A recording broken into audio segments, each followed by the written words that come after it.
নমস্কার, আমি অর্পিতা। প্রবাসী জীবনযাপন কাটাচ্ছি প্রায় ১ বছর হতে চলল। ইন্ডিয়াতে যখন ছিলাম তখন প্রায় প্রত্যেক সপ্তাহতেই মোচাটা খেতাম। মোচাটা আমার ভীষণ ভালো লাগে। অনেকে বলে মোচা কাটা একটা যক্ষির ব্যাপার, কিন্তু আমার কাছে মোচা কাটা এমন কোনো ব্যাপার লাগে না।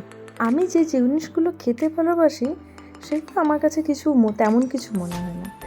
সে যাই হোক, ইউকেতে একটা মোচার দাম 8.99 পাউন্ড পার কেজি, ভারতীয় মুদ্রায় ধরুন প্রায় ৯০০ টাকা। আজকে মোচাটা বানাবো আমি আমার মা স্টাইলে। আমি আগে বানাতাম একটু অন্যভাবে, তো আজকে আমি কিভাবে বানাই সেটাই আমার সঙ্গে থাকুন। আর ভিডিওটি যদি ভালো লাগে লাইক, কমেন্ট, শেয়ার করে দেবেন একটা।